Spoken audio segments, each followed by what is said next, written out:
సమానత్వం నాకు న్యాయం అనేది సమానమైన న్యాయం అనేది లేనే లేదు.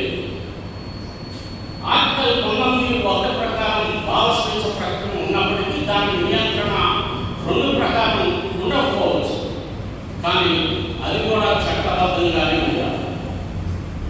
ఆ చట్టబద్ధత ఉపా చట్టం ద్వారా పెట్టినప్పుడు సుప్రీంకోర్టు నిర్బంధంగా వాటన్నింటినీ కూడా తిరస్కరించింది. సుప్రీంకోర్టు ఏమి ఈ ఉపా చట్టాన్ని 100% గ్యారెంటీగా ఆమోదం తెలపాలి. మీకు ఒక సంఘటన చెప్తాను. మాన్యుల కరుణానిధి గారు తమిళనాడు ప్రభుత్వంలో ఒక మతంపై ఒక విమర్శ చేశారు.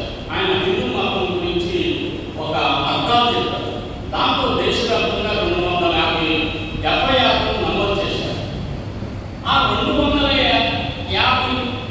FIRలను మద్రాసు హైకోర్టు పరిగణనలోకి తీసుకొని దాన్ని ఒకే కేసు కింద భావించి ఆ హైకోర్టు తీర్పు ఇవ్వడం వల్ల మాన్యుల కరుణానిధి గారు విమర్శించారు. అంటే హైకోర్టు స్పష్టంగా చెప్పింది, ఒక అంశం మాట్లాడినప్పుడు ఎలక్ట్రానిక్ మీడియా ద్వారా దేశవ్యాప్తంగా కేసులు నమోదవుతాయి. కానీ నమోదయ్యే చోట్ల మనుషుల్ని తీసుకెళ్లి అరెస్ట్ చూపించి కంటిన్యూస్గా చేయడం అనేది ప్రాక్టికల్గా ఒక ముఖ్యమంత్రి విషయంలో ఈ విధంగా జరిగినప్పుడు అదే ముఖ్యమంత్రి విషయంలో రావడం సందర్భంలో కూడా అదే న్యాయం జరగాలి. అంటే ఒకరికి ఒక న్యాయం, మరొకరికి మరొక న్యాయం అనేది ఆర్టికల్ 14 ప్రకారం సమానంగా జరగట్లేదన్న విషయాన్ని మీకు తెలియజేస్తుంది. TP Antony versus state of Kerala, ఇది కూడా సిరీస్ ఆఫ్ FIRలు అసందర్భం అని చెప్పిన కేసు. వెరీ రీసెంట్గా Amir Karjal versus state of Haryana, ఈ కేసు కూడా వరుసగా ఒకే సమస్య పైన ఒకే కేసు పైన అనేక FIRలు నమోదు చేయడం అనేది కరెక్ట్ కాదని చెప్పి సుప్రీంకోర్టు తీర్పుల్ని ఆంధ్రప్రదేశ్ ప్రభుత్వం ఉద్దేశపూర్వకంగా భయపెట్టడానికి ప్రయత్నం చేస్తుంది. మనుషుల్ని భయపెట్టడం, జర్నలిస్టులను భయపెట్టడం, ఇంకెవరో ప్రశ్నించకూడదనే విషయాన్ని చేయటం అనేది జరుగుతుంది. ఇక్కడ ఎవరు మత విద్వేషాలు రెచ్చగొడితేనో, హింసకు పిలిపిస్తేనో వాళ్ళని అరెస్ట్ చేయొద్దని నేను అన్నట్టు చట్టబద్ధంగా చేయాలి. ఒక మహిళపై ఒక చిన్న కామెంట్ ఎవరో చేశారు. ఆ చేసిన వాడికి మీద ఈ టీచింగ్ కేసుకి మాత్రమే పెట్టాలి, కానీ వాటిపైన లైంగిక నేరం అనేది చేయకూడదు. ఒక టీచింగ్ చేసిన వ్యక్తి పైన ఏ విధమైన పోలీసులు చట్టబద్ధంగా వ్యవహరిస్తారో ఆ వ్యక్తి కేవలం టీచింగ్ చేసినందుకు లైంగిక నేరం అనేది పోక్సో యాక్ట్ పెట్టారు. కానీ ఈ ఉపా చట్టం పెట్టడం కూడా దుర్మార్గం. రావడం చేసింది తప్పైతే న్యాయపరంగా కోర్టు నిర్ధారిస్తే ఆ యొక్క సెక్షన్లే విధించాలి తప్ప ఉపా కేసు చట్టాన్ని విధించడం అనేది న్యాయసమ్మతం కాదు. ఒక పక్కన కేటకరంగా మీరు ఎక్కడ విశ్లేషించినా కానీ ఈ సిరీస్ ఆఫ్ కేసెస్ అన్ని కూడా మనకి స్పష్టంగా దొరుకుతున్నాయి. రావడం మీద అప్రజాస్వామికంగా కేసులు నమోదు చేశారు. దానికి డెఫినెట్గా సుప్రీంకోర్టుకి ప్రయోజనం ఉంది. ఈ కేసులు డైరెక్ట్గా నేరుగా ఇవాళ 10వ తారీఖు 14వ తారీఖున సుప్రీంకోర్టులో ఫైల్ చేస్తున్నట్టు తెలుస్తుంది. ఇవాళ కూడా గతంలో ఈ కేసు అంశము రిమాండ్ గురించి పోలీస్ కస్టడీకి ఇవ్వాలా లేదా అన్న విషయం కూడా ఇవాళ కూడా ఉంది. కనుక మనం మాట్లాడుతున్న అంశం వ్యక్తుల గురించి కాదు, రాజ్యాంగం గురించి. భారత supreme court Shreya Singhal versus union of India 2018 కేసులో ఒక చారిత్రాత్మకమైన సూత్రాన్ని ప్రకటించింది. ఆ తీర్పులో న్యాయస్థానం చర్చ, సమర్థన, హింసకు ప్రేరణ ఈ 3 ఒకటి కాదని చెప్తుంది. హింసకు ప్రేరణ అన్నది ఏ విధంగా ఉపా చట్టం కింద రావడం మాట్లాడింది వస్తుంది. కెట్మా కేసు విషయంలో చాలా మంది ఇంక్లూడింగ్ ఈనాడు, జ్యోతి,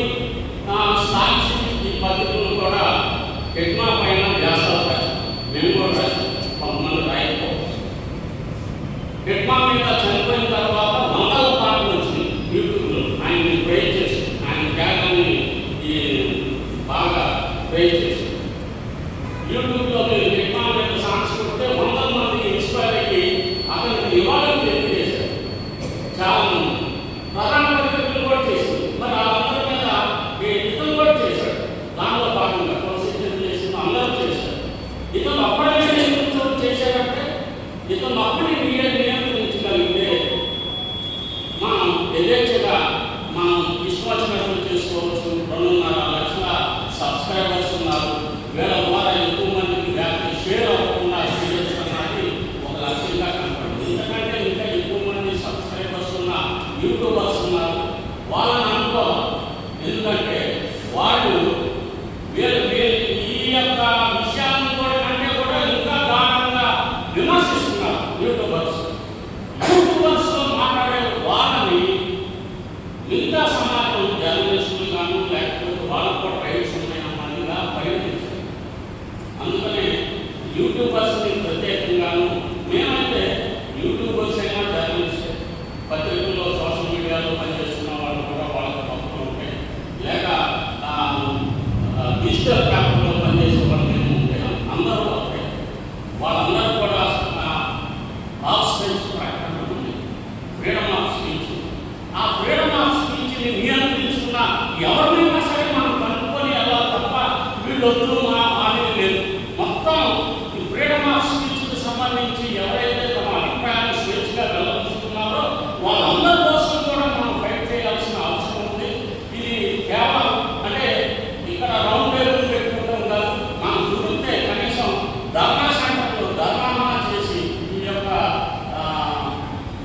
యొక్క రౌండ్ టేబుల్ యొక్క సమావేశం ముందుకి ఒక రౌండ్ టేబుల్ సమావేశం తర్వాత డేట్ ఏదైనా ఫిక్స్ చేసుకుని కనీసం మన వాయిస్ వినిపించడానికి ధర్నా సెంటర్లో మన యొక్క నిరసన ప్రకటించి ఒక మెమోరాండం ఇదేమని మనం మాట్లాడుతున్నాయి ప్రధాన మీడియాలో బాబు వాళ్ళు ప్రచురించారు. వాళ్ళు మన యొక్క స్వరాన్ని ప్రజల దగ్గరకు తీస్తారు. కనీసం ఈవెన్ సాక్షి కూడా తీస్తారు. లేక మనువాదాన్ని బలపరిచే పత్రికల లక్ష్యం కాదు. కనుక వాళ్ళు రాదు కూడా వచ్చినా మనం ప్రశ్నలు తీస్తాం ఎప్పుడు.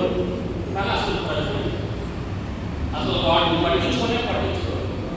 ఈ ప్రభుత్వంపై విమర్శ గాఢంగా చేసి సాక్షి ఇచ్చామన్నమాట. సాక్షి కూడా అలా ఉంటుంది ఇప్పుడు ప్రస్తుతం ఉన్న సినాలు. కనుక నేను ఈ సందర్భంగా అనవసరంగా సంవత్సరాల తరబడి సాగే ఈ ఉపా చట్టం ద్వారా ఏం జరుగుతుందంటే ఆర్టికల్ 21 ద్వారా జీవన హక్కు అంటే జీవించే హక్కు దెబ్బతింది. బయటకు రాని ఎంత మానసిక వేదనకి గురవుతారంటే వాళ్ళు.